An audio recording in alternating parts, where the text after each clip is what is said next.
This video is brought to you by NordVPN. More on them later in the video. The other day, I was thinking about what the Avengers would be like if they were in the My Hero Academia universe. I mean, obviously they'd be a little bit less special because 80% of people in that universe have superpowers, or quirks. So the characters I was locked onto a little bit more were the Avengers that don't have superpowers. Black Widow, Hawkeye, and Tony Stark. Then I got really locked onto this idea of Tony Stark not being born with powers, but wanting to be a hero, kinda like Deku, but never being given any powers himself, and being super jealous of all the people that did get to go to UA High School to train to be heroes. So then he just designs himself a bunch of Iron Man suits based off the abilities of the kids that did get into the school, so that he can just give himself any of the superpowers that they have. It was a pretty loose plot thread, so this episode will be more me talking about the design process and the drawing process of these characters, but you know, I made a little bit of a Tony Stark arc through line between all of the drawings in this video. Maybe it's a weird niche idea, but I was super excited to do this one, so let's jump into the drawings. But also leave a like first if you want, before the drawing. We're going. You leave a like? Okay, let's get into it. The first suit that Tony built himself was based off of one of the more simple quirks from a student in the 1A class at UA High School. Tenya Iida had super speed due to car-like engines in his calves. It was an impressive ability, but an ability that Tony figured would be easier to replicate as his first crack at building a suit than some of the more complicated powers out of that class. He also built the suit to transform out of a bag that he could wear on his back. That way he could carry it with him and suit up anywhere. This, paired with the fact that it was his first crack at building a suit, meant that the armor was a little bit clunky looking and was made up of a bunch of foldable panels. But Stark used this to his advantage in the suit and designed it so that many of those flaps could flip out to help him slow down after a super fast run. He also made the suit extra thick and durable to ensure that if he crashed during a run, he wouldn't total the suit and, you know, kill himself. This armor worked, gave him the speed he desired, but of course this success simply fueled further desire to grant himself even more impressive abilities and try this again with a new suit and a new power set. Now going into this drawing, this was genuinely the first one I drew. I knew that for all of these, it would be a little bit more difficult varying up the designs in this episode than it would with, say, my dragons episodes. Because dragons, there's a bunch of different shapes and proportions you can do. With Iron Man suits, a lot of them are very similar shapes. And one of the big things that changes up a design is the proportions. But all of these suits have been built for Tony Stark, so obviously a lot of them are very similar size, besides like the Hulkbuster armor, which I don't really get to in this video. So while I couldn't exaggerate the proportions as much as in some other design videos, I knew that I wanted to mess around with the proportions of the different suits a bit. So with this one, I made the legs a lot bigger and clunkier because it's a speed suit. It needs to help him with his running, so the legs should be bigger and more padded, as if a lot of the intricate, you know, mechanics are going into the legs. In terms of making it a bigger, bulkier, clunkier suit, that was a little bit inspired by the fact that, you know, Tenya Iida's a little bit bigger and a bit more muscular than some of the other people in the class. But it was also kind of just to give me some freedom later on to do some skinnier suits and, you know, just messing around with the size a bit. I liked how this one turned out, but I know I can do something better coming up. So I hope you like our Tenya Iida Iron Man armor.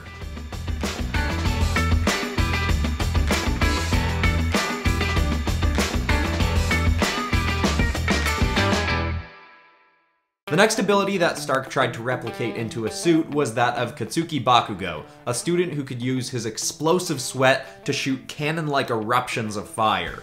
Stark liked the combat potential of this power and the potential for flight that it inspired. Bakugo couldn't exactly fly, but he could launch himself off the ground with explosions of fire from his hands. Tony would take this to the next level in his own suit. He'd build flame-like jets in the hands, feet, and calves that he could use to sustain flight. He'd also have 3 extra cannons on top of each forearm, out of which he could shoot incendiary rockets. This suit was truly meant to combat anyone that Stark might come into contact with. Well, the previous armor was built as a sort of machine for mobility. This one was more of a war machine. It did have its issues though. Due to all the added weaponry, the suit couldn't fold up like the previous one. Stark knew that for his next armor, he'd need to come up with some other way to make a more complex suit, mobile, and ready whenever he'd need it. Now with this armor, I was thinking, obviously, along the lines of War Machine a bit more, really combat ready and more upper body heavy. One thing that I knew I had to work in was some big shoulders for the character, as if there's a lot of stuff in the arms to prep Tony's arms for shooting huge explosions of fire. Because obviously, if you just shot crazy blasts out of your arm, that would just rip a normal person's arm clean off. I mean, Bakugo has to have some kind of inherent extra strength that keeps his body from just destroying itself. So I made bigger shoulders, bigger arms, and of course, gave him some nice big forearms and hands to have lots of cannons and firepower on there. For this one, I was thinking back to the Iron Sona video I did almost a year ago now, where I was designing an Iron Man suit for myself. That episode I got to take more time with designing because I was just drawing one suit for the whole video, but the proportions on that character were kind of like what I wanted to do with this one. A little bit clunkier, chunkier, a little bit more tank-like. And I think it worked out. I flipped around some of the colors a little bit after the screen recording, mostly on his face. I switch it back to orange. Not sure which I like better, the orange face or the green face, but I don't know. Either way, I think it turned out really cool, and this is definitely one of my favorites of the video, so I hope you all like our Bakugo War Machine.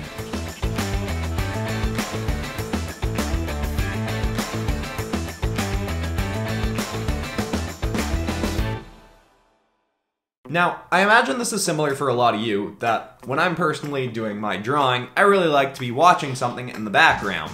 And one of my favorite shows to have on loop while I'm drawing is It's Always Sunny in Philadelphia. Problem is, I live in Canada, and in Canada, unfortunately, Always Sunny isn't available on Amazon Prime or Netflix or any of the streaming services that I have here. Luckily, today's sponsors helped me out with that. See, with NordVPN, I can switch my internet over to any of their 5,500 servers that they have across the planet. And whatever country's server I switch to, I can suddenly watch all of the shows and movies that they have on Netflix in that country. So I swap myself over to the UK, and suddenly I can watch It's Always Sunny in Philadelphia on Netflix. So if you want NordVPN to give you more streaming freedom as well, click the link in the description to get 70% off, or use the coupon code PopCross at checkout. With that offer, it works out to $3.49 a month, plus you get a month for free. I highly recommend it. There are a ton of other benefits to it as well, like protecting your privacy online, but for me the biggest thing is getting to watch Always Sunny while I draw. Speaking of which, I'm gonna get back to that now. Thanks, NordVPN. Next, Stark would take on an ability that he didn't actually have a full grasp on. Izuku Midoriya had some kind of incredible speed and strength quirk, but Stark could tell from watching the class that Midoriya was never fully unleashing his potential. Stark built his Deku-inspired armor, keeping its potential open as well. He took all the physical power and flight abilities from his last suit, enhanced them, and structured them down into a smaller, more body-tight armor by making the suit out of nanites. He developed the little bots so that they could spawn out of metal satchels that he wore on his belt. He also structured the suit so that some of the nanites would make solar panels on various parts of his body to absorb extra energy from the sun. This was necessary to try and make the suit's strength able to keep up with Midoriya. Though, I think we all know that it was a little bit arrogant and ill-informed for Stark to believe that this suit could actually keep up with Midoriya's full cowling strength. He'd likely realize that someday. Despite him not realizing that he hadn't actually made this suit as powerful as Deku could be, Stark had finally made a suit that had everything he wanted. It was easily portable, it was slick, and it gave him combat abilities that could hold him up against any other student at UA High School.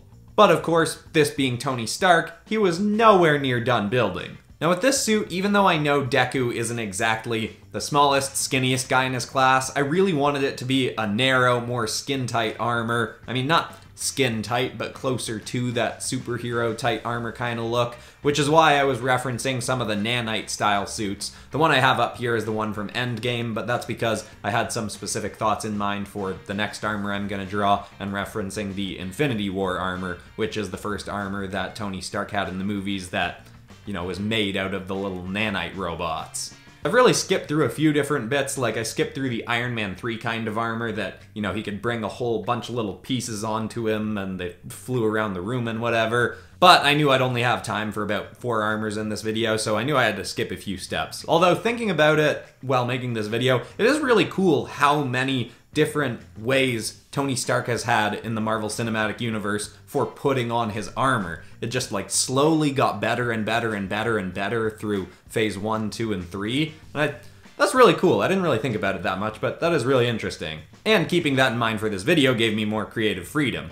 Of course, this isn't my favorite drawing of the batch. I don't really love that I put Deku's mask thing on the face. It makes this one look a little bit more militant and War Machine-like when I wanted this to be the more sleek, cool Iron Man type armor. But I like it enough, just not quite as much as the other armors in this video, like the next one we got coming up.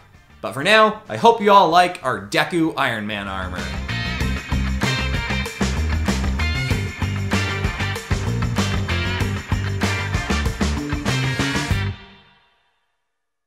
The final armor that Stark would build for now was not actually for himself. In a world where so many people have superpowers, he wanted to make sure that his girlfriend, the Pepper Potts of this world, who also was not born with abilities, had some kind of protection.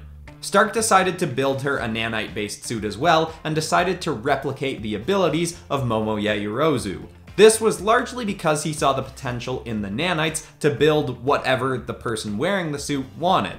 The nanites could make swords and cannons and really anything that struck the wearer's imagination. He withheld the solar panels to absorb extra energy because with this suit he wasn't trying to replicate any kind of insane strength levels. Instead, he focused on making the nanites more resizable so that the person wearing the armor could make as many constructs as possible without making the suit too large and clunky. Of course, there were still limitations, and if Pepper overused the nanites on building things off of her body, the armor would start to deteriorate until Pepper recalled the nanites onto herself. Now, as I was writing this part, I could kind of see all of the cracks falling through in this quote-unquote story for this video. I mean, I've really liked writing the lore and stories for a lot of these videos, and it's great how attached people have become to it. The last few videos have been doing super well, especially the dragons ones. But with this video, I kind of had way more ideas for the visuals than the story, so I was a lot more focused on that. So I hope people don't mind that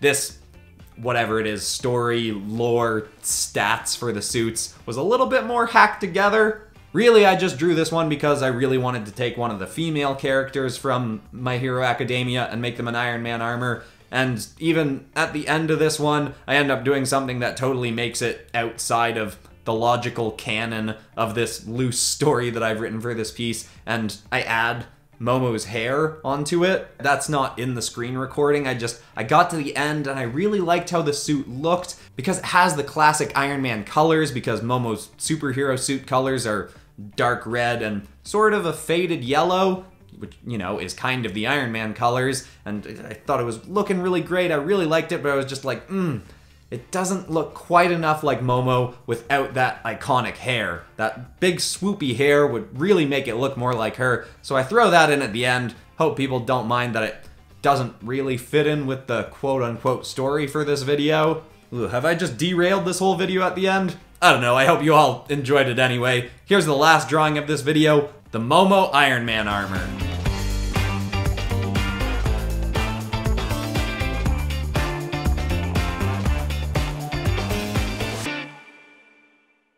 Alright everybody, make sure to let me know if there's more characters you'd like me to Iron Manify, because this was super fun. I wanted to do an All Might Hulkbuster kind of drawing, but I just didn't have time this week. And a few people have been suggesting I do something like this, but with Green Lanterns, taking characters from another franchise and making them lanterns. And, you know, a few weeks back I did something like this, but characters from a bunch of franchises, if there were Ghost Riders, just, you know, any kind of crossover stuff. Pop culture crossovers is what the main focus of this channel is, hence PopCross. And if you enjoyed this, make sure you're subscribed and got the bell rung in the community posts. I always tease what the video is gonna be about, building up to the day of their release. And this coming week, I'm gonna let people vote on what the next blank as dragons video is gonna be. That'll be a poll I put out in a community post. I think the options will be X-Men, DC, Ben 10, or My Hero Academia, but I haven't decided for sure. Either way, Subscribers are gonna get to decide on that. But that's all for today. I'm Christian Pearson. This has been PopCross Studios, home of the nerdiest art videos on YouTube, and I will see you all in the next one.